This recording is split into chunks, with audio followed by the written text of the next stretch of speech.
Hi, everyone. So, when you're writing your body of your essay, in addition to giving background that helps your reader understand the essay, and in addition to giving reasons for your position or your overall claim, you also really want to think about what your reader might be thinking. What might your reader's objections be? And so what I'd like to talk about today is counter-argument. So counter-arguing is about avoiding the error that we call preaching to the choir. And preaching to the choir is when you are assuming that everybody who's reading your paper already agrees with you. So you're going to say something and they're going to say, amen, and they're, going to give the death clap but they're just going to immediately agree with you. Well, if you're doing that, why are you writing? Why write to people who already agree with you? The only reason to do that is if there are people who already agree with you who aren't taking action and you want them to take action, or they agree with you but they don't know how to solve a problem and you're presenting a solution for them. But the reality is most of the time you're either taking people who are neutral, who don't know what they think about it, their opinions are unformed, and trying to convince them, and they might have questions or objections, or you're even trying to do the harder thing, which is taking people who disagree with you and you're saying, come over here, just consider my position, just consider my thoughts. I want you to rethink what you're thinking. And that's, I think, a really noble endeavor to try to engage with people, both who have not formed their opinion, but also people who have formed opinions, and you want to try to engage in dialogue with them. So if you want to convince people who think differently from you, you really have to address their objections, right? Or any neutral person who hasn't made a decision and is just a critical thinker who will ask good questions, right? Even children ask questions, believe me. Okay, so if you can kind of imagine if you were this person and you're maybe arguing for, say, for the death penalty or against the death penalty or for the legalization of marijuana or keeping marijuana illegal, right? No matter what, you you should be aware of the arguments that people are making on the other side. You need to have some sense of what other people are saying. So part of what you want to do is research, right? Don't assume you know what other people are thinking, right? So research, try to look, there's a great website and it's available through the library as well called procon.org, and they'll take controversial issues and they'll show you the pros and the cons. The SIRS issues researcher database on databases A through Z at Riverside Community College Library also has a lot of great stuff on kind of different views on the same topic, okay? And so think about, instead of just assuming you know what other people think, do some research about that, right? You could interview people who think differently than you. That's another possibility as well, right?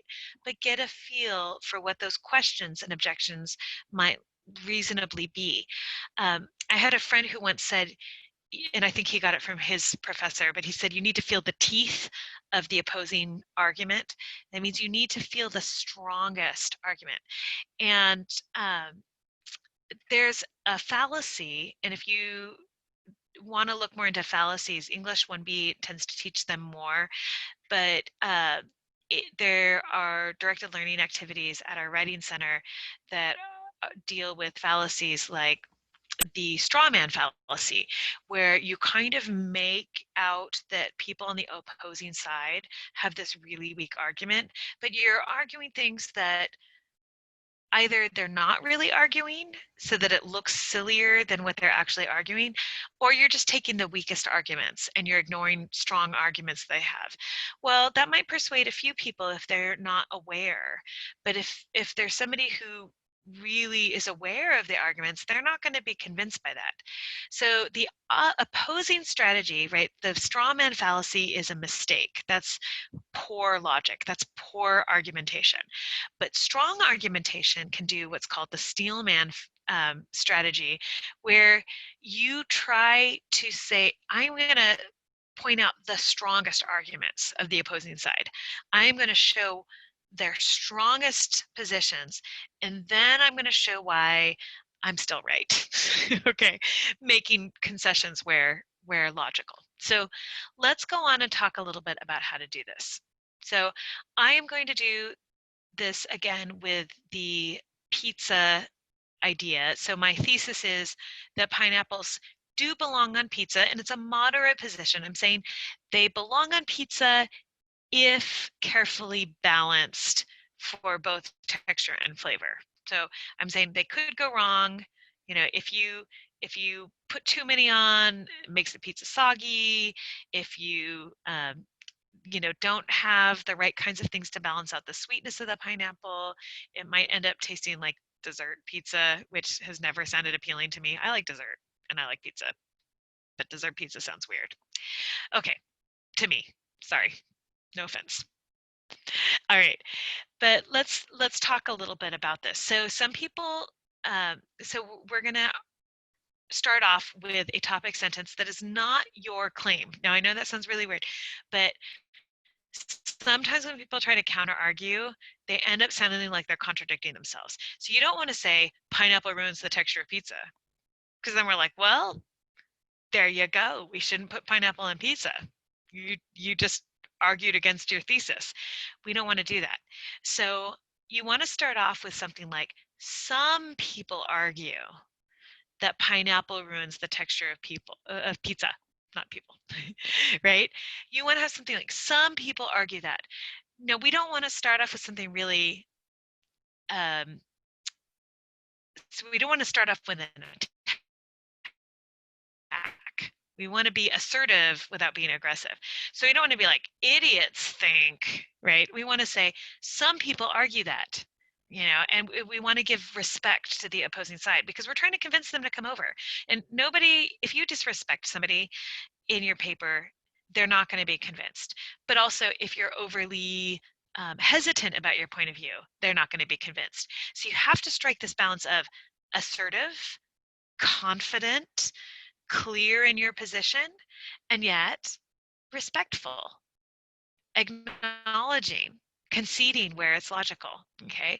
And so we're starting off with a topic sentence where we're clarifying that the claim in the topic sentence is not our own by putting it in the third person, by kind of distancing ourselves from the claim without attacking. Okay. Now we want to, and I realize my face is in the way. Sorry, guys. All right. We want to let the other side speak. We want to let them speak for themselves so we show we're not misrepresenting the other side. This is part of ethos, the ethical appeal. We want to show that we're fair. We want to show that we're balanced. We want to show that we're honest, right? And so this makes us more trustworthy if we say, okay, look what they say, right? I'm just going to quote what the other side says. I'm not going to put words in their mouths. I'm going to let them speak for themselves, and I'm going to use their arguments to represent their point of view. And then it's also important to make reasonable concessions. And you don't want, again, you want to be confident in your position. So what I did here is the green is my textual evidence. So here I have an embedded quote. So the first part of it, the Thrillist, um, and that maybe should be in italics. I'd need to go back to the original source. That might be the website title. I think this is one of those, oh yeah, this is an anonymous source from a website called The Thrillist, and the article is titled Pineapple. And so it was quoted in that. But the Thrillist critiqued pineapple for, quote, so I'm only using part of the quotation. I'm not using the whole sentence. Its inherent wateriness muddling the texture of the pizza, end quote.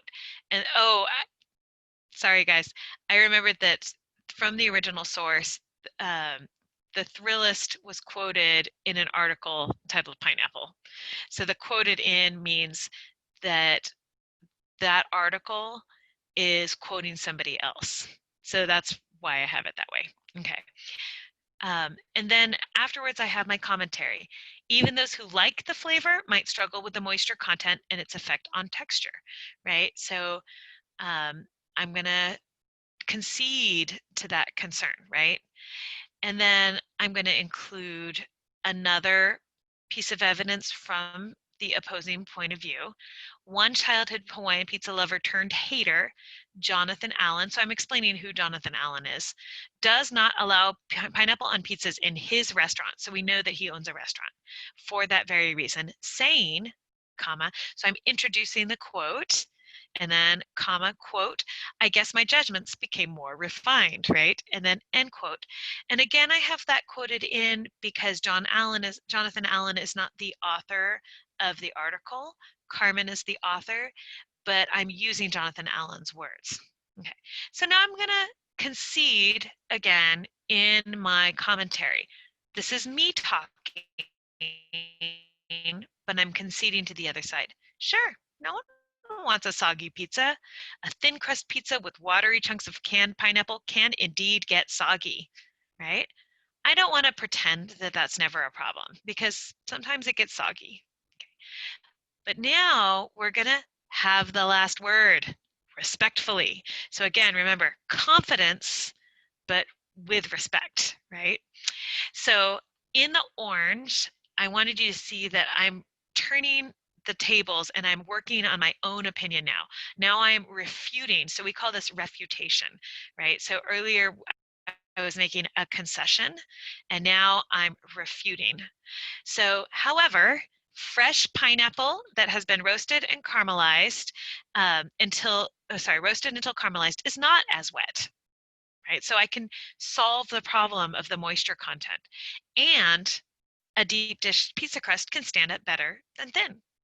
So yes, there can be a problem with moisture, but it's a solvable problem. As Scott's Pizza Tours founder, Scott Wiener says, comma, he should have like a hot dog tour, right? Okay, quote, to those who say pineapple isn't an acceptable pizza topping because it doesn't taste good, they probably haven't had it done right. Raw chunks of pineapple thrown around a pizza? No way. Roasted and pulled pineapple with a honey glaze paired with a fatty pork is delicious, end quote. And then again, you notice that this is quoted in an article that was written by an author named Ritschel, right? So Scott Wiener was perhaps interviewed by this journalist, but Ritschel is the author. So I'm writing quoted in to show that Scott Wiener is the person who said these words, but I found it in the article written by Ritschel. Okay, now that's my counter argument evidence, right? And then I'm going to add a concluding thought. Those who have had the soggy pizza experience are to be sympathized with. I want to reach across the aisle. I want to reach out to these pineapple haters. But if they try it done right, they might become converts. Now, I'm not want to say if they have it done right, they will, right?